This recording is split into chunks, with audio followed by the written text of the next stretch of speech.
Assalamu alaikum wa rahmatullahi wa barakatuh.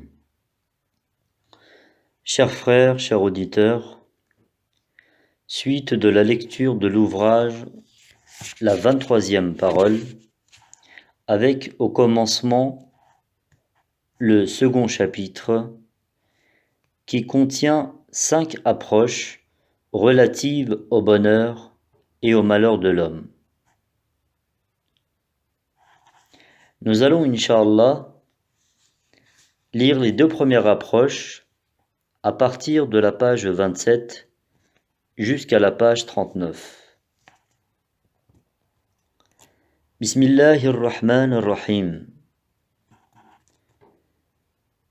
Comme l'homme a été créé dans la forme la plus parfaite et qu'il est pourvu des capacités les plus complètes, il a été envoyé comme un miracle du pouvoir. Il est un résultat de création et un chef-d'œuvre d'art extraordinaire. Dans ce bas monde où il peut chuter au plus bas et s'élever au plus haut sommet de la terre au ciel, de l'atome au soleil, dans un lieu d'épreuve où 2 chemins sont ouverts devant lui, allant du plus grand malheur au plus grand bonheur.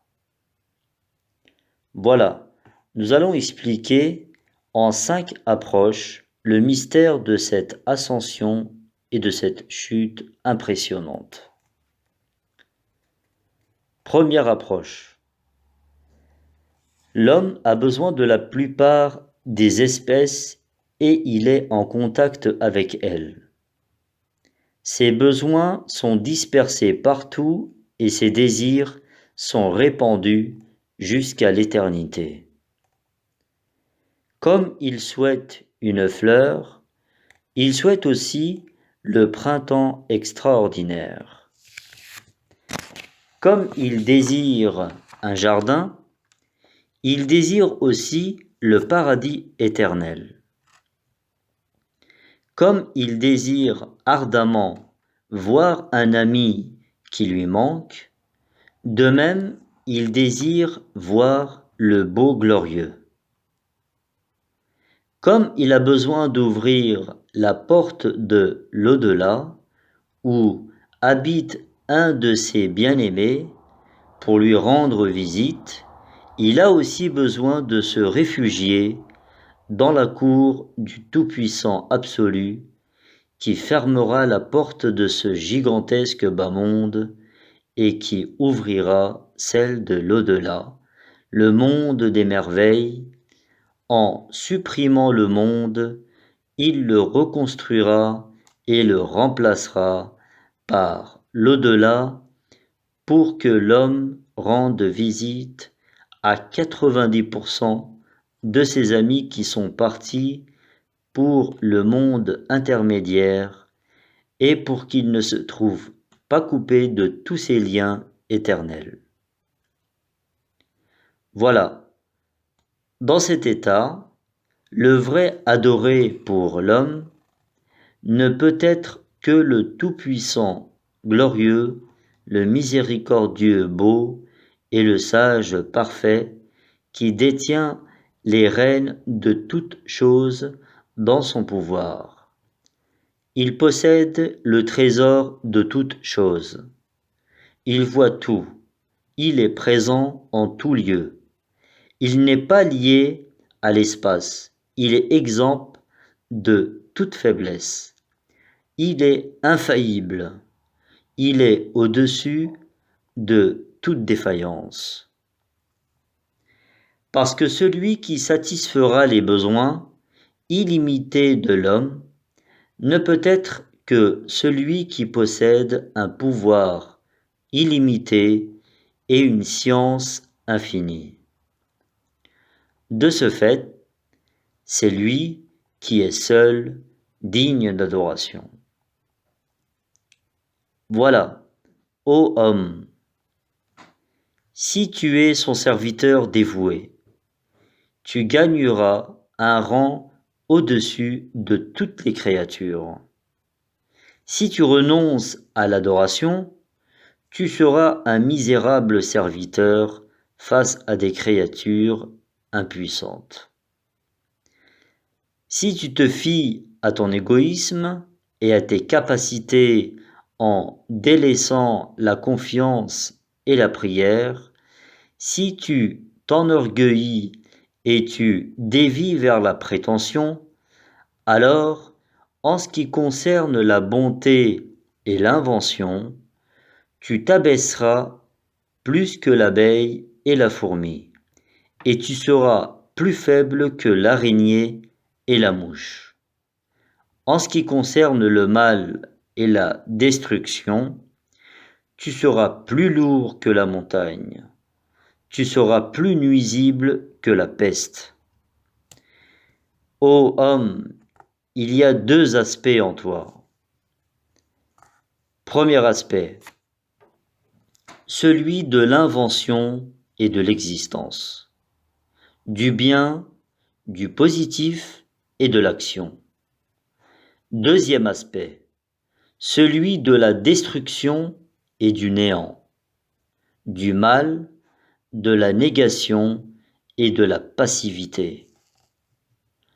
En ce qui concerne le premier aspect, tu es plus bas que l'abeille et le moineau, et plus faible que la mouche et l'araignée.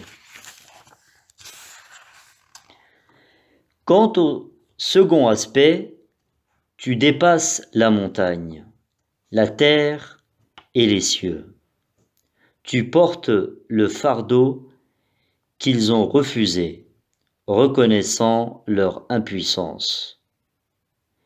Parce que si tu pratiques le bien, et si tu inventes quelque chose de bon, tu ne peux le réaliser et l'inventer que par rapport à tes capacités et à la distance que ta main peut atteindre et par rapport à ta force seulement. Si tu pratiques le mal et la destruction, alors ton mal s'étendra et ta destruction se propagera. Par exemple, l'incrédulité est une mauvaise action, une destruction et une absence d'affirmation.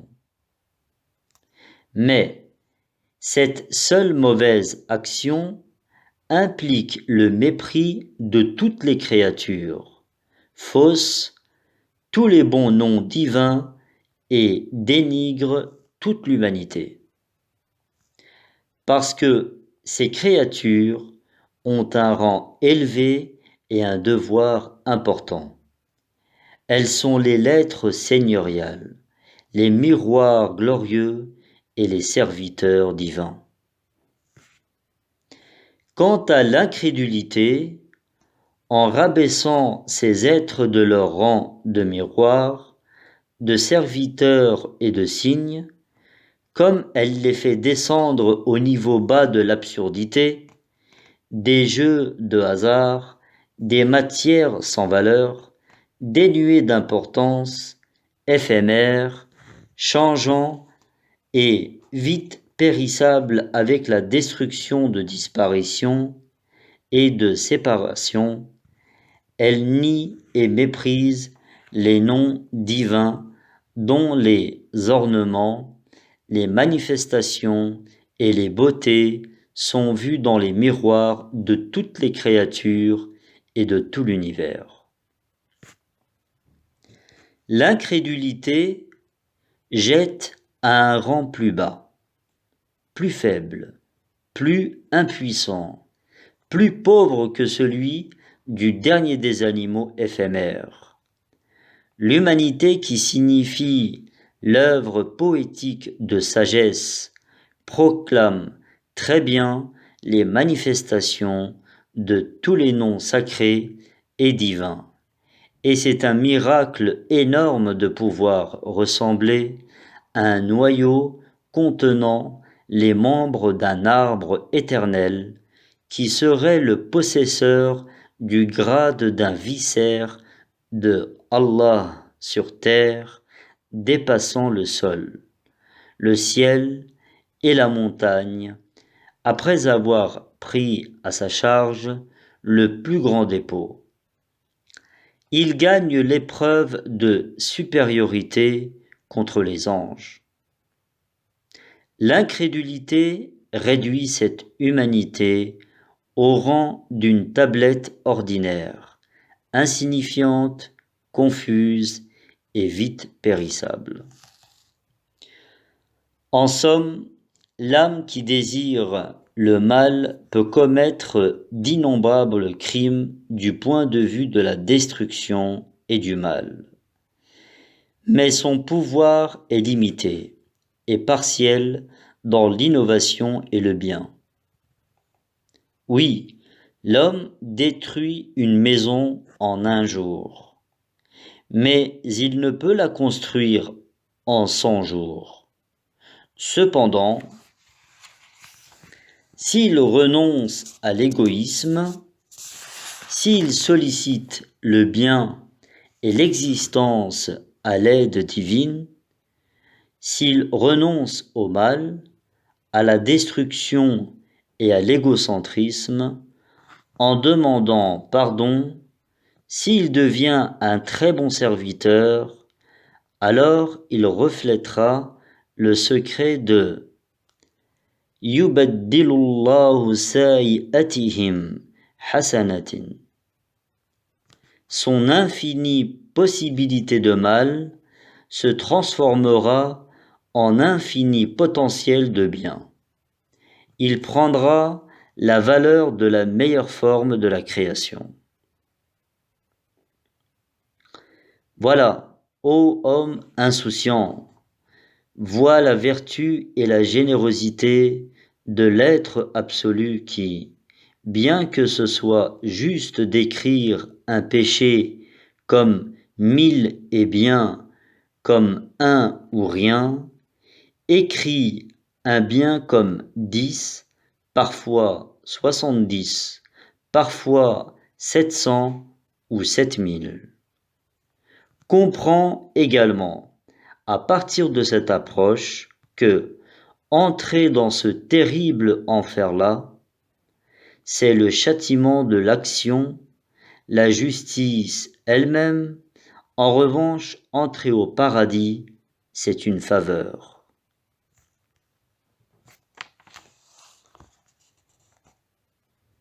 Bismillahirrahmanirrahim. Deuxième approche. Il y a deux aspects chez l'homme. Le premier, l'aspect de l'égoïsme relatif à la vie temporelle. L'autre, celui de l'adoration qui concerne la vie éternelle. Par l'aspect précédent, il est une telle pauvre créature, son capital est un libre arbitre partiel comme sa volonté, qui a la valeur d'un cheveu, et son pouvoir ne représente qu'une demande faible, sa vie une flamme expirante, son temps un instant qui passe vite, et son existence un petit corps qui se décompose vite. Malgré son état, il se trouve comme un membre choyé, faible parmi les espèces illimitées et les membres innombrables à travers les niveaux des créatures.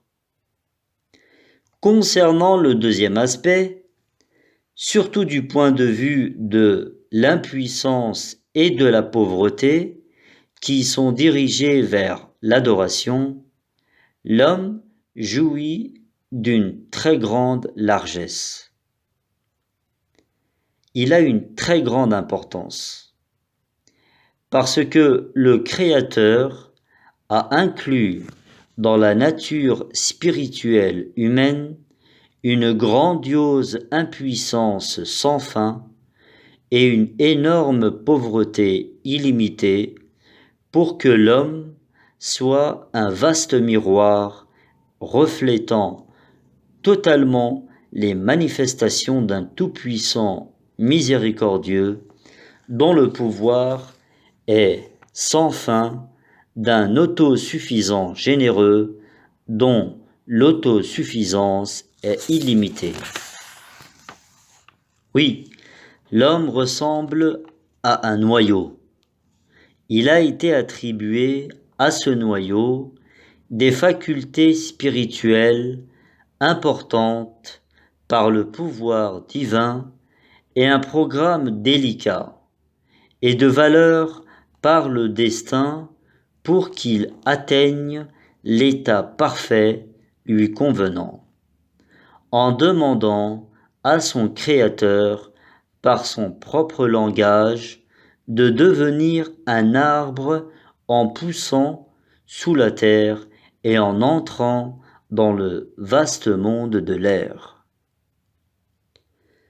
En raison de sa mauvaise nature, si ce noyau utilise, dans le sol, les facultés spirituelles pour attirer certaines mauvaises substances en se décomposant, il se désintégrera inutilement en peu de temps dans ce lieu exigu. En utilisant correctement ses facultés spirituelles, si le noyau accomplit l'ordre de la création par Faliqul Habbi wal Nawa, il sortira de ce monde exigu, en devenant un grand arbre fruitier. Sa toute petite réalité et son âme spirituelle prendront alors la forme d'une grande réalité générale. Voilà, comme dans cet exemple, la nature humaine a été munie des facultés très importantes par le pouvoir divin et des programmes précieux par le destin. Si l'homme dépense ses facultés spirituelles au plaisir de l'âme, sous la terre, la vie temporelle dans ce petit monde terrestre s'en ira, comme le noyau abîmé, pour un plaisir éphémère, dans une vie brève, dans un endroit étroit, dans un état ennuyeux, en faisant porter la responsabilité morale à son esprit malheureux. S'il dirige ses facultés spirituelles vers leur finalité en éduquant le noyau de ses capacités avec l'arrosage de l'islam et la lumière de la foi sous la terre de l'adoration, en appliquant les ordres coraniques, il sera sans doute un fruit béni et lumineux de l'arbre des êtres, une machine éclairante et un noyau précieux contenant tous les organes d'un arbre éternel, et d'une vérité permanente qui sera la cause des perfections et des bienfaits illimités dans le monde de l'au-delà, dans le monde des idées et dans le monde intermédiaire. Oui, quant au vrai progrès, il tourne la face du cœur vers la vie éternelle, celle de l'esprit et la raison. Même la faculté d'imagination et les autres facultés sont là pour s'occuper chacun de sa fonction particulière de l'adoration. Sinon, il ne s'agit pas d'entrer dans tous les détails de la vie de ce monde, ni de goûter ces plaisirs même les plus vils que les gens égarés considèrent comme progrès, ou encore mettre sous le joug de l'âme qui désire le mal. Toutes ces facultés, son cœur, sa raison, et les donner comme aide, ce n'est pas le progrès, c'est une chute. J'ai vu cette vérité dans une vision à travers la parabole suivante. J'entre dans une grande ville. Je vois que dans cette ville, il y a de grands palais. Je regarde les portes de certains palais devant lesquels il y a une attirance qui capte l'attention. Elle divertit tout le monde. Elle ressemble à un spectacle brillant très animé.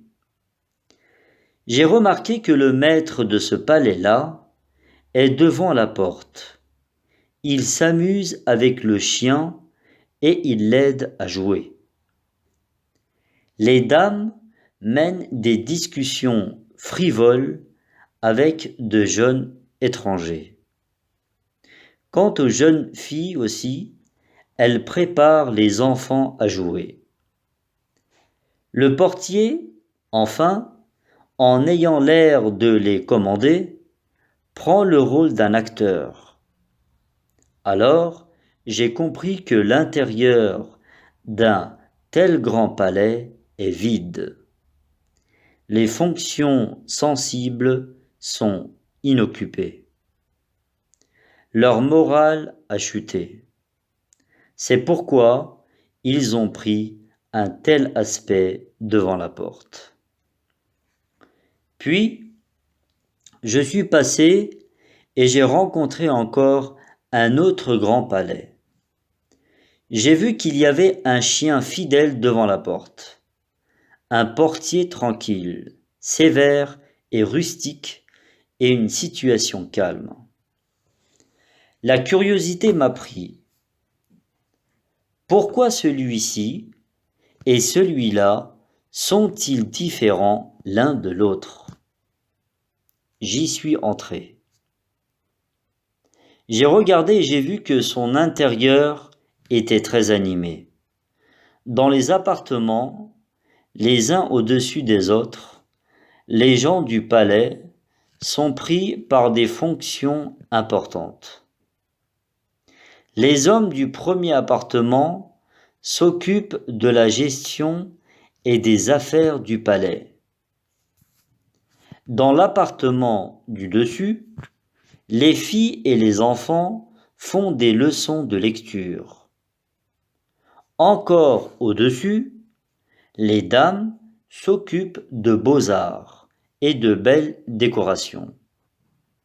Au dernier étage, j'ai vu le maître dialoguer avec le souverain pour obtenir la tranquillité de sa population et s'occuper de ses fonctions personnelles et nobles pour les perfections et les progrès personnels. Comme je n'étais pas visible, ils ne m'ont pas dit « interdit », j'ai pu circuler. Ensuite, je suis sorti. J'ai regardé. Il y avait partout dans la ville ces deux types de palais. Et je me suis renseigné. On m'a dit, les palais dont l'intérieur est vide et l'extérieur animé appartiennent aux notables des incroyants et aux gens égarés. Les autres appartiennent aux musulmans honnêtes et éminents, m'ont-ils dit. Enfin, j'ai rencontré un palais dans un coin sur lequel j'ai vu mon prénom Saïd. La curiosité m'a pris. J'ai prêté plus d'attention. Il m'a semblé que j'ai vu mon portrait sur le palais. De mon extrême étonnement, en criant et en reprenant ma raison, je me suis réveillé. Voilà, je vais interpréter cette vision, que Allah fasse d'heureuses conséquences. En fait, la ville en question représente la vie sociale et la ville civilisée humaine. Chacun des palais représente un être humain. Quant aux gens du palais, ce sont les organes subtils comme l'œil, l'oreille, le cœur, le secret, l'esprit, la raison, et d'autres choses comme les facultés, l'âme, les passions, la sexualité, la colère chez chacun des humains, chacun des organes ou facultés a ses fonctions d'adoration, également ses différents plaisirs et douleurs. L'âme et les passions, les facultés de sexualité et de colère ont le rôle d'un portier et d'un chien. Voilà, mettre au service de l'âme et des passions ces facultés élevées, leur faire oublier leurs fonctions essentielles, c'est la chute et non pas le progrès. Tu peux interpréter les autres aspects de la vision.